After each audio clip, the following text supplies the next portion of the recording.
हरियाणा के बिजली कर्मचारी मांगों को लेकर उतरे सड़कों पर। समर्थन में उतरे कैबिनेट मंत्री अनिल विज।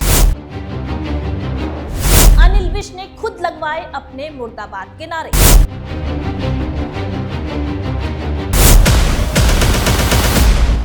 नमस्कार, आप देख रहे हैं आवाज भारती। मैं हूं आपके साथ दीपशिका।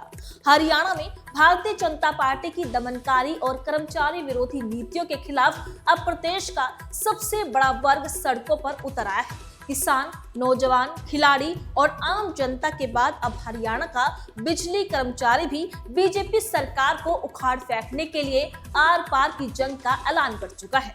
अंबाला कैंट में Haryana state electricity board workers union के आह्वान पर प्रदेश भर से हजारों बिजली कर्मचारी अपनी लंबित मांगों को लेकर एकजुट हुए।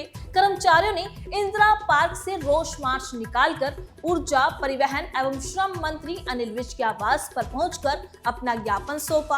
आपको बता दें, हरियाणा में बिजली निगम के 5000 से ज्यादा कर्मचारी आज मंत्री अनिल विज का आवास घेरने अंबाला कैंट पहुंच गए हैं। सड़क से लेकर मंत्री अनिल विज के आवास तक करीब 1 किलोमीटर तक कर्मचारी ही कर्मचारी दिखाई दे रहे थे, जिसमें 2 स्टेट हाईवे जाम हो गए। इसी दौरान उस वक्त नजारा बन गया जब मंत्री खुद ही अपने खिलाफ मुर्दाबाद के नारे लगवाने लगे। बता दें, अपने घर के बाहर जुटे कर्मचारियों से वो बोले कि आप मेरे मुर्दाबाद के नारे लगा रहे थे, एक बार दोबारा लगाओ, मजा आ रहा है। इससे पहले जब कर्मचारी मंत्री के घर की तरफ पैदल मार्च कर रहे थे, तभी अनिल विज का काफिला उनके पास से गुजरा। मंत्री ने गाड़ी रुकवाई और नीचे उतरकर पैदल चलने लगे। इस दौरान कर्मचारी सरकार और मंत्री मुर्दाबाद के नारे लगा रहे थे। साथ ही हर जोर जुल्म की टक्कर में संघर्ष हमारा नारा है कह रहे थे।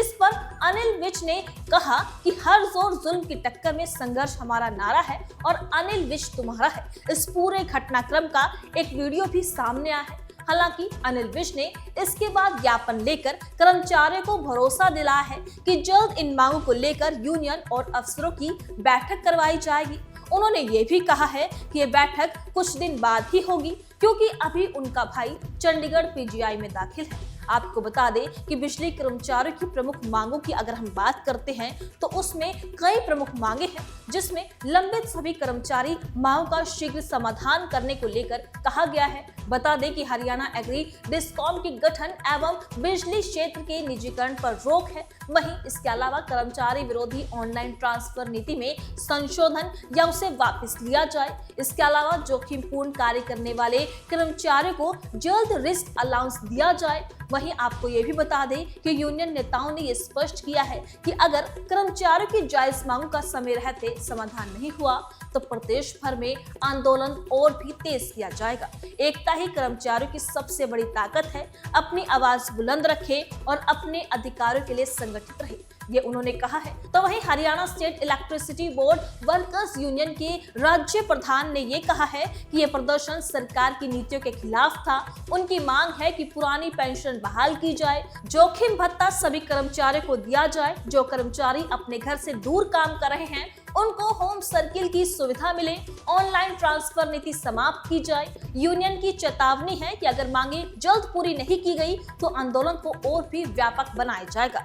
अब कर्मचारियों के धैर्य की परीक्षा लेना सरकार को भारी पड़ेगा। वहीं राज्य उप प्रधान ने बताया कि अगर मांगे नहीं मानी गई तो 20 अगस्त को चंडीगढ़ में सीएम आवास का वे घेराव करेंगे और अगर इसके बाद भी मांगे नहीं मानी जाती है तो 29 और 30 सितंबर को 2 दिन की राज्यव्यापी हड़ताल की जाएगी। मतलब देखा जाए तो मंत्री अनिल विज ने भले ही आश्वासन देकर इस भीड़ को घर भेज दिया हो, लेकिन कर्मचारी नेताओं ने साफ किया है कि वे अब बीजेपी सरकार की इस टाल मटोल वाली नीति को बर्दाश्त नहीं करेंगे। यूनियन के राज्य प्रधान और उप प्रधान ने सरकार को खुली चेतावनी दे दी है। अब देखना होगा कि आंदोलन आगे क्या मोड़ लेता है।